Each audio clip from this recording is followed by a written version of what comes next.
Hey guys, Dr. Ken Nordberg here, a few days after getting home from deer camp. And a lot of you guys have been waiting for this. I'll tell you, it was a wonderful hunting season. See, we had 2 to 4 inch snow on the ground. We had a lot of things that were kind of against having good luck this year.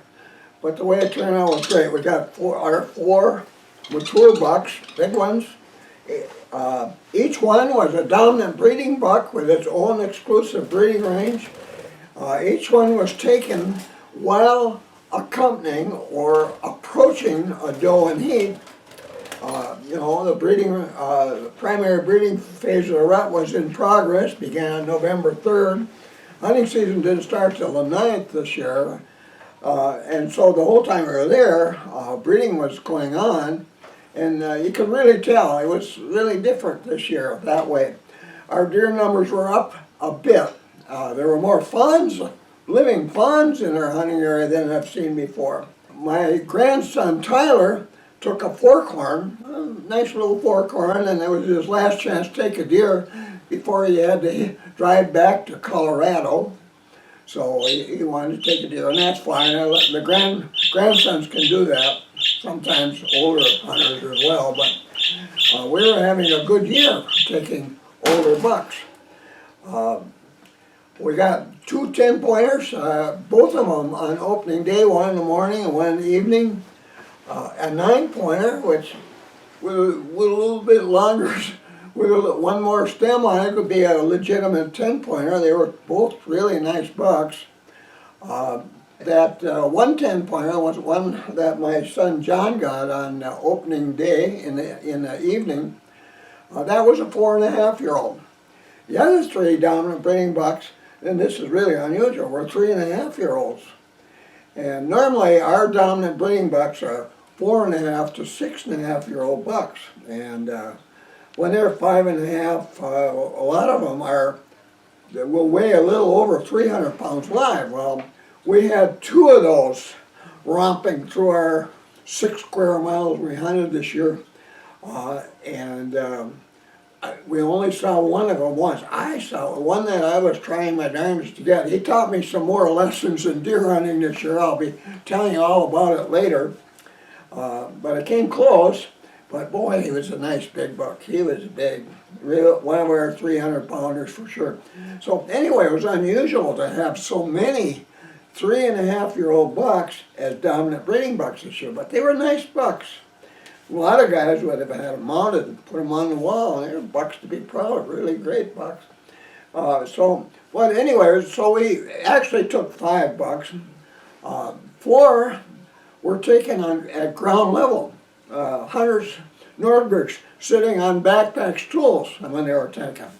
The backpack stool was especially important and a successful hunting tool this year. The one 10-pointer that my son Dave took was taken from a newer stand, but he got one opening morning from his. And in Dave's case, that 10-pointer was well planned. Dave must have had 150 pictures of bucks on this one high hill, and he was saying all the bucks live on that high hill, but I'm sure they were there this year at times because of the great acorn crop on that hill. We call that Acorn Mountain, and I'm sure that's why a lot of those bucks showed up there before the dominant bucks started kicking out all the lesser bucks in anticipation of breeding in November. So, but it was kind of funny. Every time somebody got a buck, it seemed like David had a picture of it from Acorn Mountain. And but anyway, Dave got his 8:45 opening morning, and one shot, nice shot. But that one too was a 3.5-year-old buck. It wasn't a 4.5. But anyway, it was a good year. Nice to take a bunch of decent bucks. We're never, the area that we hunt, we've had a few that we thought might make the record book. And the one I saw, of course, when you see them and don't get them, they're always much bigger than when they are when you actually take the buck. except a couple of them I've taken. They were bigger than I thought they were. But anyway, the record book bucks just aren't common where we hunt. Big animals, 300-pound animals, but not antlers to go with. Not like Texas where you got 125, 150-pound bucks with record book antlers all over out in those cactus areas down in south central Texas. They get huge antlers there, but we don't have them where we hunt. But we love the country, and we love hunting there. We had a lot of problems with wolves this year. They were prowling our camps at night, howling. We had 11 guys in camp this year, wild guys and girls. Two of my daughter-in-laws hunted with us this year, and that was nice to see them there. They were real nice to have them. One of them was hunting on the hillside, maybe 150 yards from the tent that she was staying with her husband and one of my other sons and her wife and a son. And anyway, wolves showed up, and probably, it was about 75 yards away. I saw it when I went up there and checked on that when I was heading to another stand site. It was about 75 yards from these wolves opened up howling like they do at sunset. And boy, did she take off. Lindsay took off. I'll bet she didn't touch the ground 3 times getting back to camp. It scared the daylights out of her, and I can understand that. A lot of times during the hunting season, we'll have our hair standing on end because the wolves hauling very close to it where we are. But that was happening, and that was kind of following up the hunting a little bit. Also, it was really cold, and our whitetails withstand 40, 45 degrees below zero in this part of our state every year. And you wouldn't think that 18 below would be a bothersome thing for them, but we did have that kind of temperatures, especially early in the season.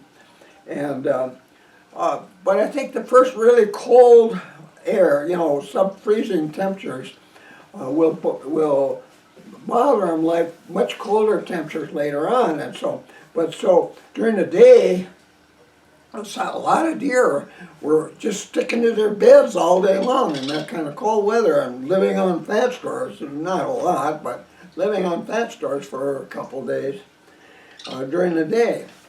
Now, we come later in November and well into December when we start getting our really cold weather, they'll be fine. They'll be well acclimated. But this happened, so the first cold weather can kind of screw up the amount of activity going on during the day. Also, first day, boy, did we start having bright moonlight in the morning, and it was bright all day and bright in the evening. And when it comes to moonlight can really have a huge effect on your hunting success. So we talked to a number of hunters up in the area. A lot of guys, big bunches of them, went home with all their trailers with OTVs on them. There were several groups like that. They didn't get any deer this year. It was really tough, they were saying. And it was. And moonlight had a lot to do with it. Also, the wolves, I mentioned that, they were giving us problems. And so there were several reasons why it could have, we would have had plenty of excuses. But there were good things, like the breeding was in progress, so there was activity no matter what. Maybe not a lot, but each dominant breeding buck in these individual home ranges there, square mile home ranges, were on the move. And you might see them any time of the day, like John's second buck that he took, right behind camp. That was midday. This was a buck looking for a doe in heat. He was smelling that doe's pheromone. And John knew that doe was in heat because he saw the blood sign in it. And that woke him up right away. Oh, gee, this is important. That had a lot to do. I'll be talking more about that later in another one of our presentations. But he made use of the best doe in heat pheromone in the world. You can't buy it. It comes from a real live doe. It's warm, coming from that doe, and no human scent accompanying it. like when a hunter's using it. That kind of stuff works, and John knew it would, or he knew that odds were pretty good. One of his other deer, I think it was the third one that he got, in that area he also found urine, doe urine, with spots of blood in it, which indicates the doe is in heat. That's an important deer sign. And if you recognize that, on his way in there, he used a stand site he's used several times over the years. Usually they don't keep producing, but this one has been a particularly good one, and that can happen. But last couple of years, big bucks in that area were proving to John they knew how he got there, and they were waiting for him. All the traffic, the noise, the sock cutting, the wood chopping, guys in the woods, they knew the hunting season had began. By the time a big buck is 3.5 to 6.5 years of age, they recognize all the signs of hunting.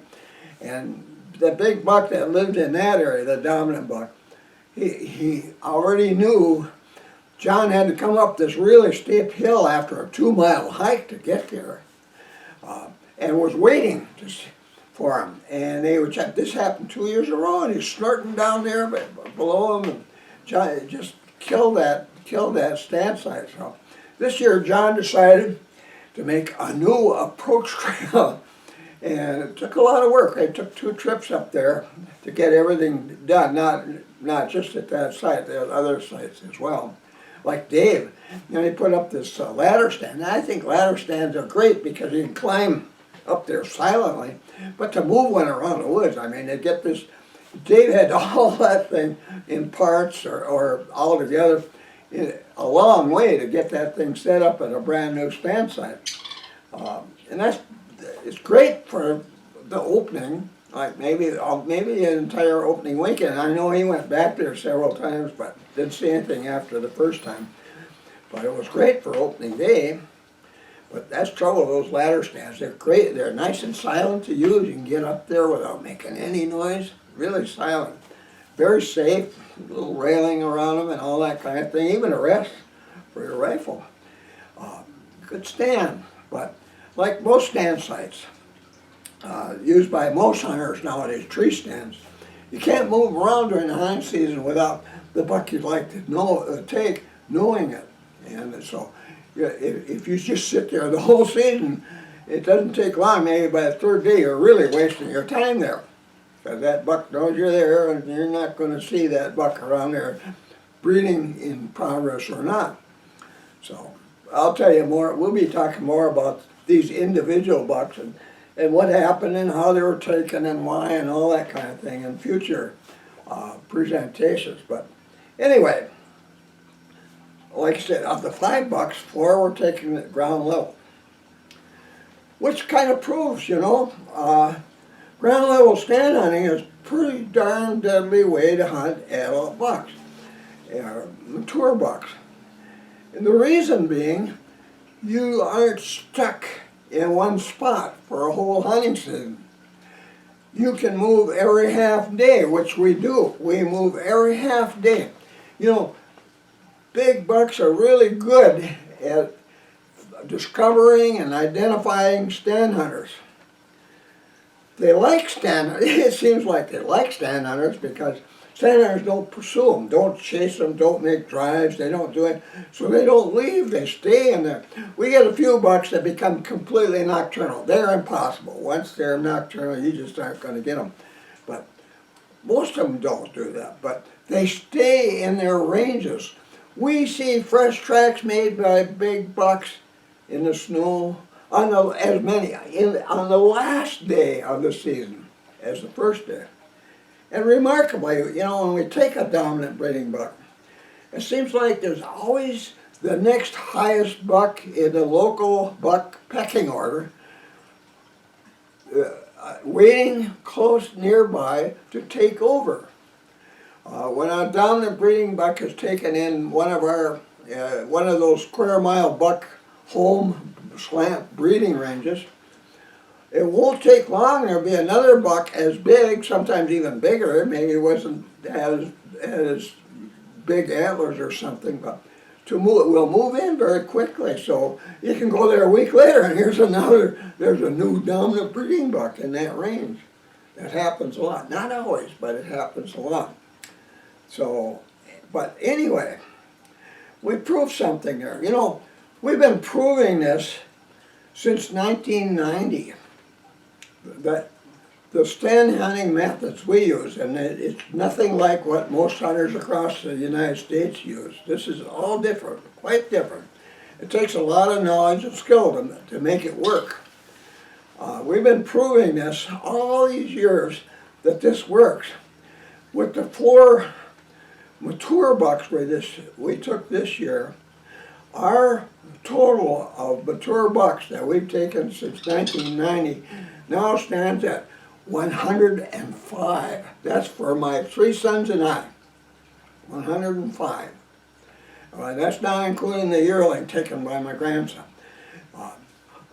How many others do you know who have taken bucks, mature bucks, like bucks that John and Dave took this year?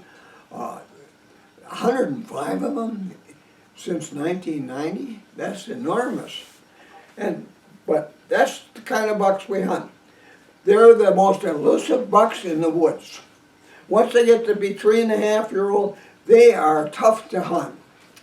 But they can be hunted successfully every year by using the kind of hunting methods described in my 10th edition of my Whitetail Hunter's Almanac. It's all in there.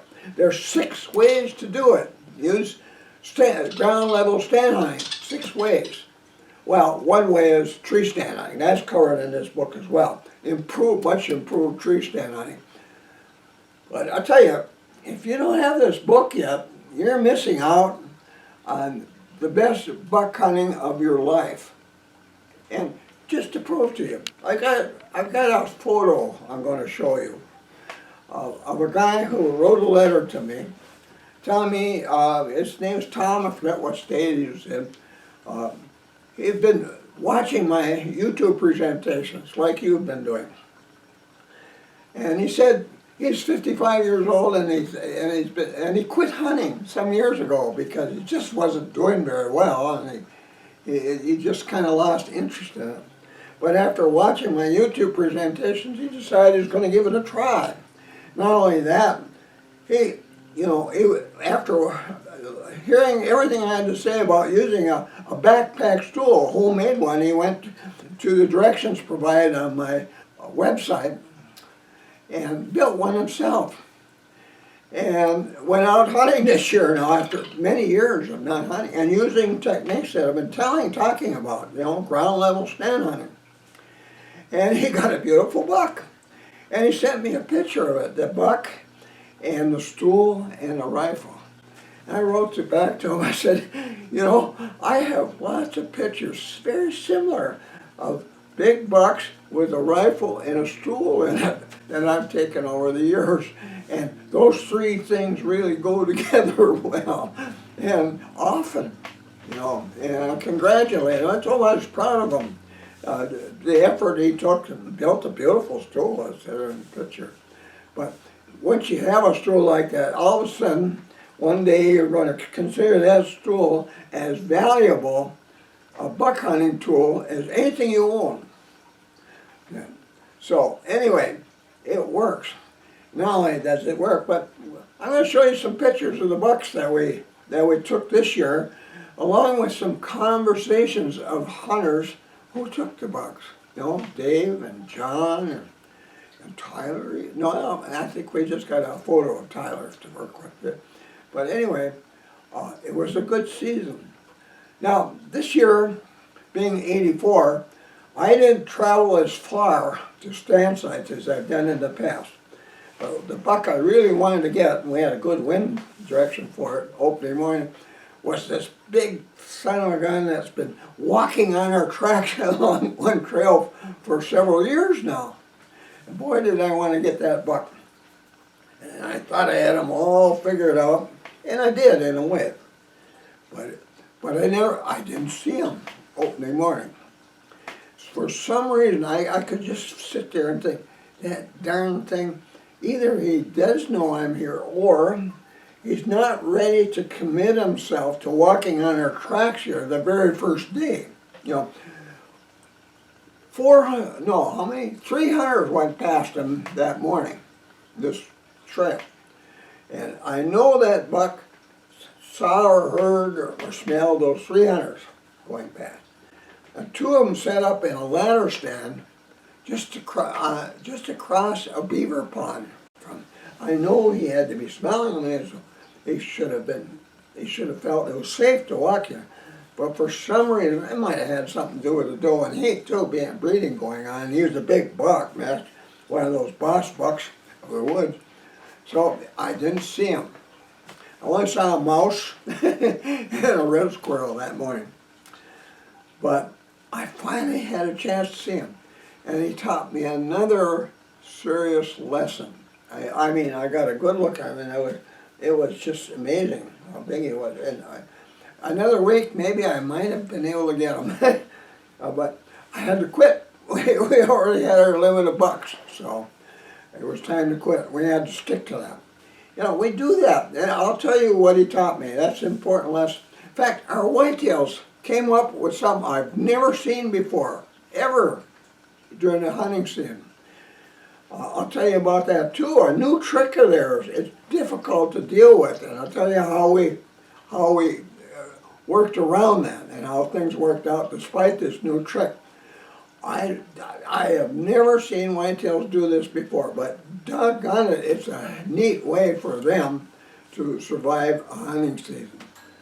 And it was mostly fawns and yearlings and mature does that were doing this in bunches, and that's fine. I want them to survive, and it might have a lot to do with why we have more fawns in our hunting area than I've seen in years. That's a good sign.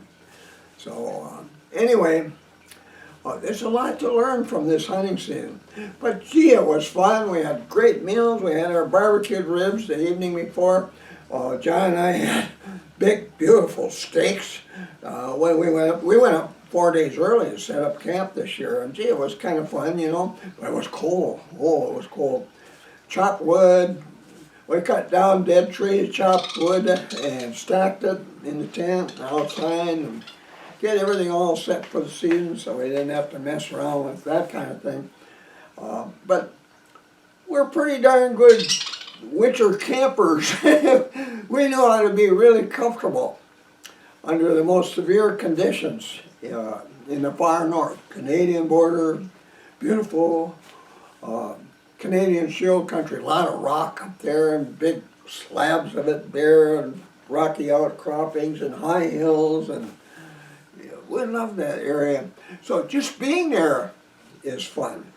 So this year I took a couple of days off, didn't even go out, and afternoons off, and the day that I thought, well, gee, I got a good chance today, and got back to camp at lunch, and I was sitting there with John's son, Jimmy, and boom, right back. What the heck's going on? I said, it's got to be John. He's the only one out there. And John got another buck. And pretty soon he's in camp. You know, he's been smiling. He smiled. Boy, I've never seen him smile so much in deer camp.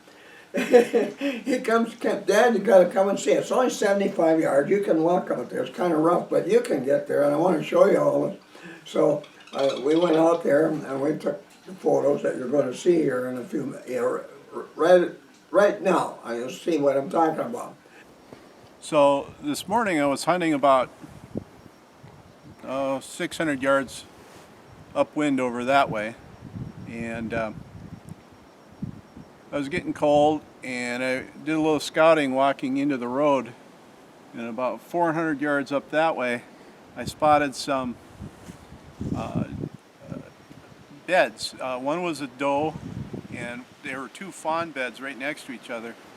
I wanted to show you the doe bed. It's not a very big bed. And then over here,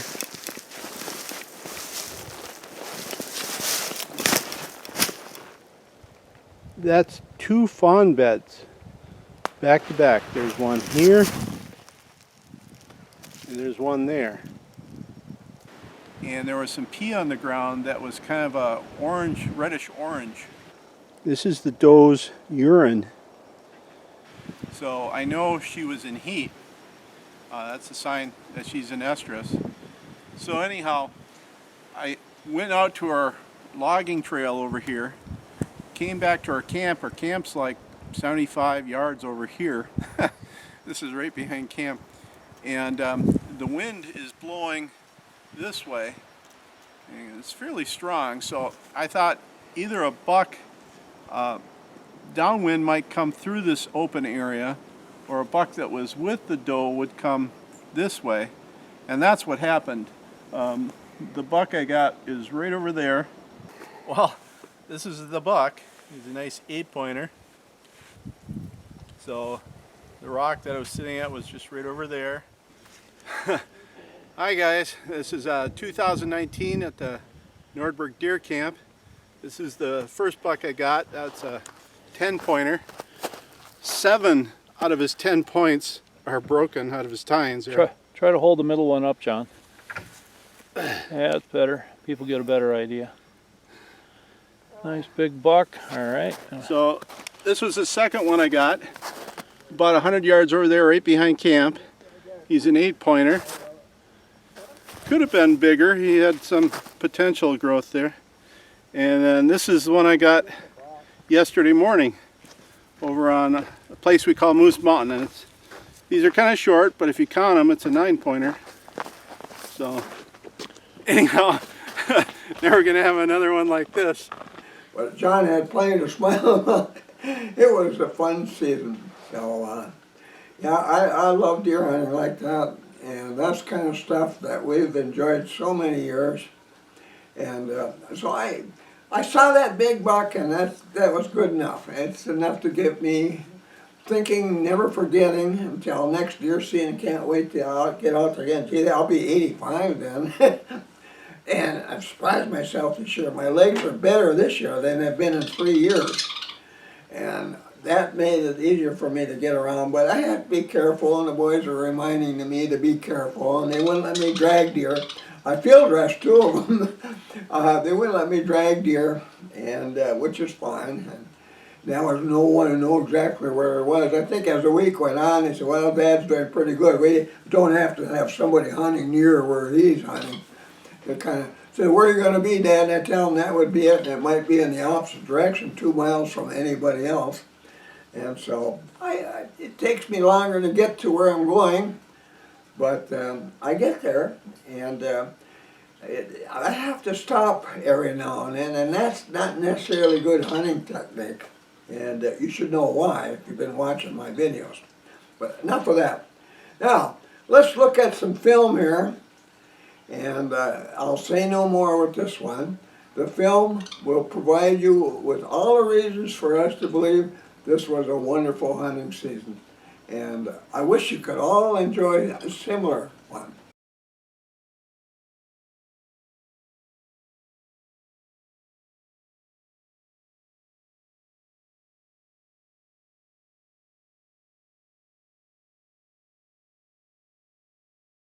So, and which, get your book, you know, write a letter to Santa.